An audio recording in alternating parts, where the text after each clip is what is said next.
Hello friends, I'm Dr. Raktim and I'm here to discuss on the topic Employee State Insurance Act, that is ESI Act of 1948. Let us begin. Coming to the introduction of ESI Act, it was passed in 1948 and it got amended several times, starting from 1975, then in 1984, 1989, the latest being in the year 2022. It is an important measure of social security and health insurance. So we must remember that it came into act in the year 1948. It got amended several times, starting from 1979 onwards, and the latest being in the year 2022. It's an important measure of social security. It is often asked in our Viva exam and health insurance. So basically what it does, what ESI Act is all about. It provides cash and medical benefits in cases of sickness, maternity, and employment related injuries. So it is beneficial to the employees and as well as to the employers. Continuing our discussion forward, let us go to the scope of this act. It extends to the whole of India and it covers all establishments under the new amendment of 2019 and 2020. So it is covering all the establishments. With all the establishments, I mean this act covers all those small factories or any establishments where 10 or more people are employed and who are using power. It is also covering the shops, the restaurants, cinema halls, theaters. Okay? It is also covering newspaper establishments, private medical institutions, and other institutions.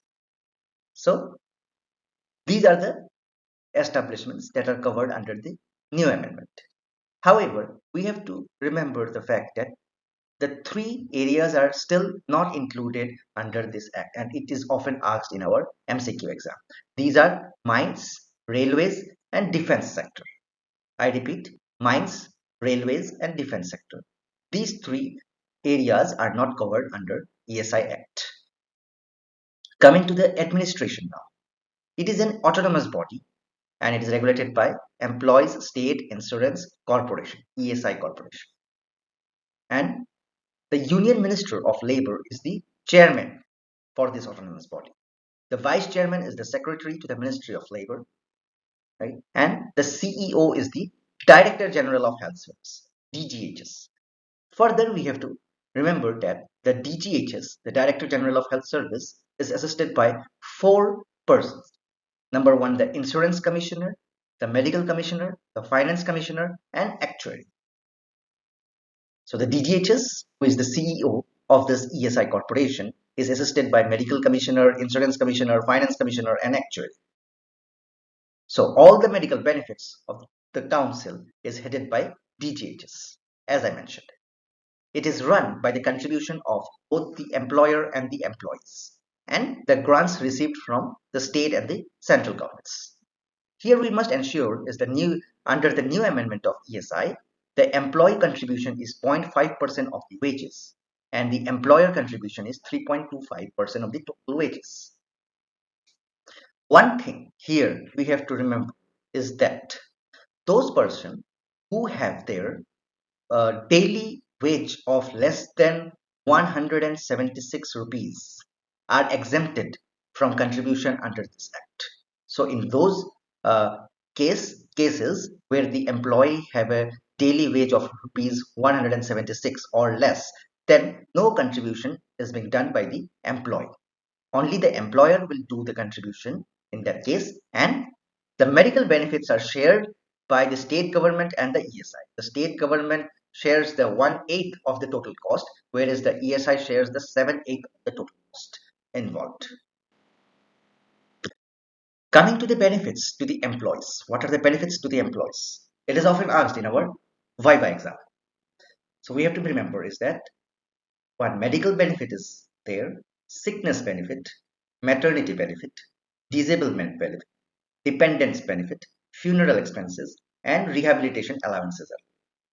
Okay, so we will discuss one by one what is there in under each headings. So coming to the medical benefits. First, under medical benefits, it provides full medical care. It provides full medical care to the insured person, including the hospitalization. With full medical care, I mean it provides the services of PDs, supply of free drugs, dressings, specialist care services, pathological and radiological care services, domiciliary care, the antenatal care services, intranatal care services, and the postnatal care services, the immunization services, the family planning services, health education, and inpatient services. These services come under the full medical care and it is being provided under medical benefits. It is provided directly through the ESI hospitals or through the panel of private medical practitioners.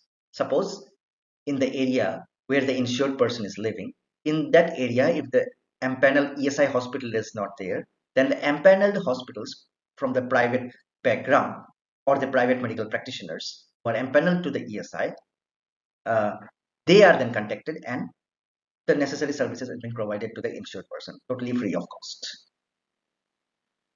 The service dispensaries are set up by the ESIs where the establishments have got more than 1000 employees as a family unit present. This is one of an important MCQ question to us. Service dispensaries are set up when there is more than 1000 employees are there in the establishment. If suppose the number of employees is less than 750, then the part-time dispensaries are being set up. And in case of establishments where the employees are scattered over a larger geographical areas, then mobile dispensaries are set up for the welfare of the employees of the ESI. The care is being provided by registered medical practitioners. Under the ESI Act, they are known as insurance medical practitioners. They certify and they attend to the patient and then the benefits are being provided. Firstly, the restricted medical care is being given.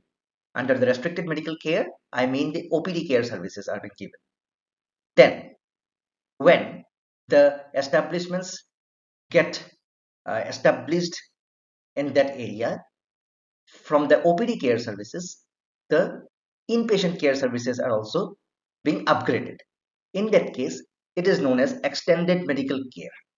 At first, in the beginning, there is restricted medical care where only OPD services are being provided to the employees, and then the extended medical care, which includes the hospitalization or the inpatient facilities to the insured person.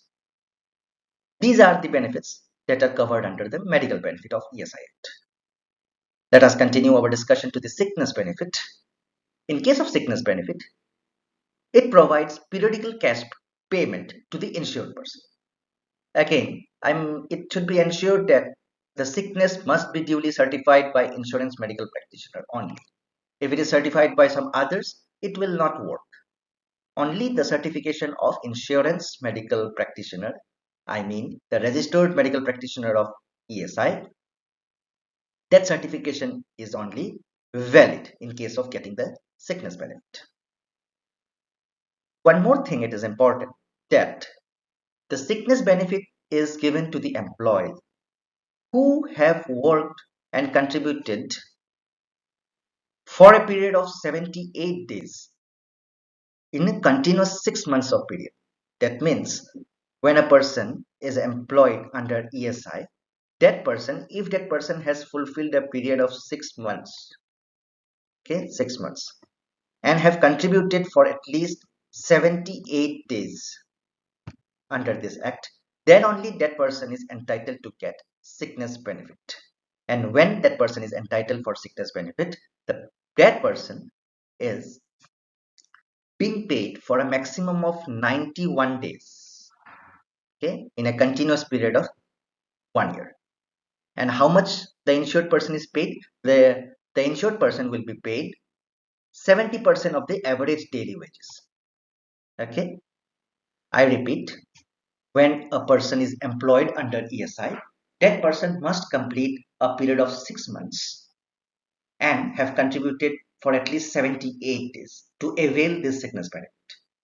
And when that person is entitled for sickness benefit, that person can avail a maximum of 91 days of sickness benefit for a continuous period of 365 days. That means in 1 year, a maximum of 91 days of sickness benefit can be obtained by an insured person. And in those 91 days, that person would be paid 70% of their daily wages. Okay. Sometimes what happens that this sickness benefit can be extended because of certain diseases. Currently, there are 34 such diseases for which this sickness benefit can be extended. And if that extension is happening for an insured person, that extension can be for a maximum of 2 years. These are all MCQ questions coming frequently in the uh, multiple choice exams. So we have to remember all these things.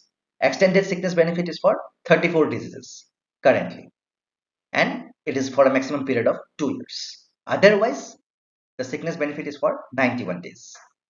And when a person is entitled for it, if that person has completed 6 months and has contributed for at least 78 days.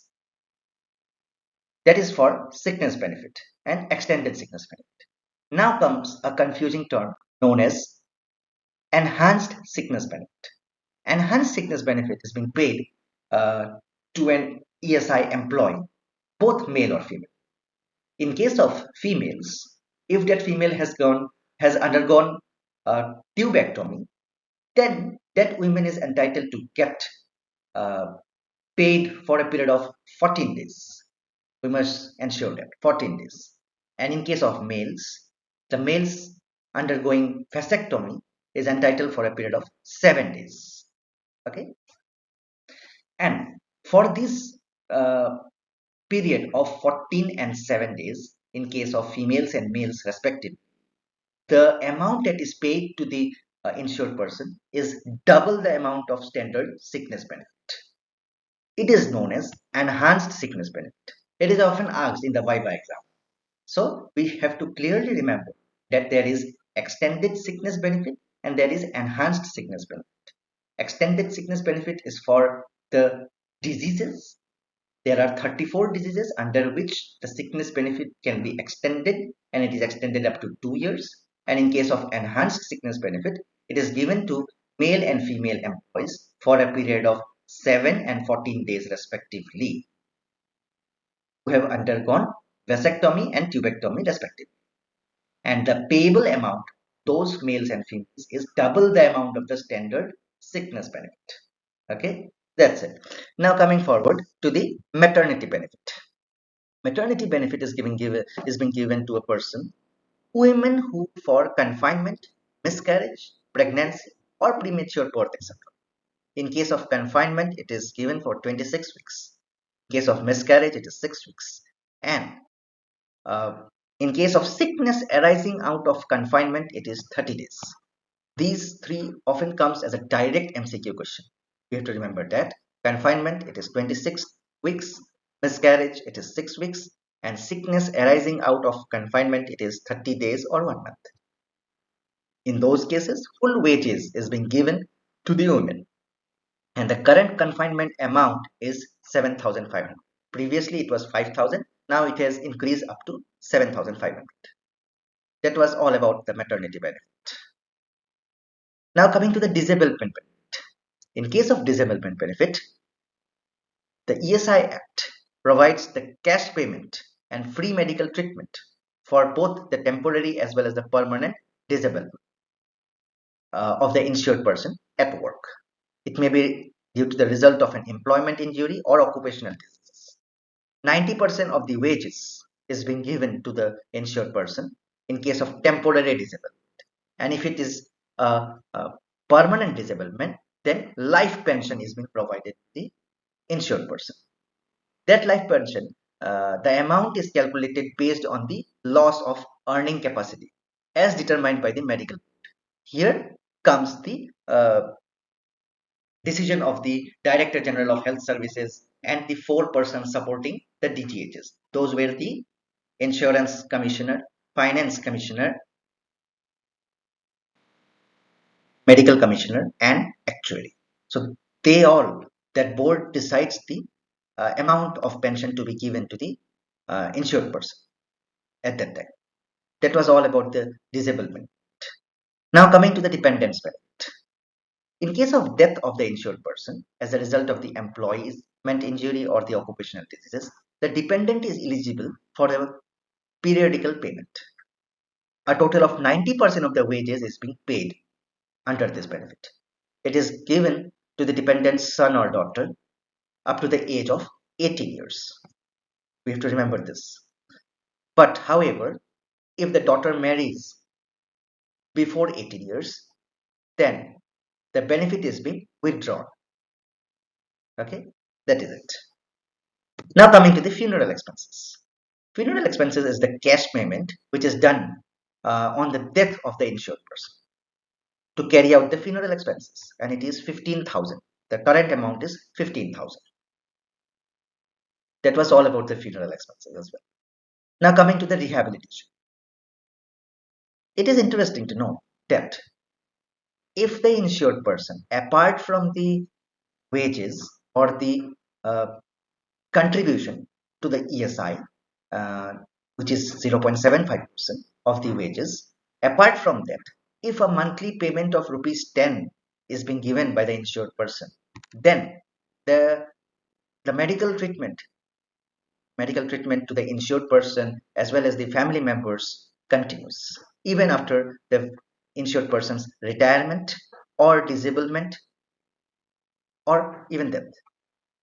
So apart from the regular contribution of 0.75%, if the insured person contributes rupees 10 monthly in his service time, then he or she and the family members are entitled for a medical treatment free benefits even after the person's disablement, retirement, or death.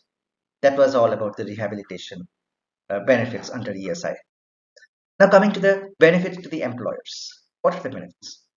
The employers, since they are contributing 3.5% of the total wage bill, okay, the employers are entitled for certain benefits. What are the benefits? They are exempted from the applicability of Workmen's Compensation Act. So the employer are directly not responsible to pay the compensation to his or her employees. So they get exempted. Secondly, exemption from the Maternity Benefit Act of 1961, exempted from the payment of medical allowances to the employees and their dependents and the arrangement of the medical care. There is rebate under the Income Tax Act. The amount they are contributing towards the employee state insurance, that percentage of amount is being exempted under the Income Tax Act. And with all, there will be a healthy workforce in the factory or the industry or the establishments, and as a result of which the employment will boost up and the growth and development continues. So these are the benefits to the employers from the ESI Act. That was all for today. Thank you so much for listening to my lectures. I request to please put your questions on the comment box if you have any, and I would be happy to answer them all. Thank you very much.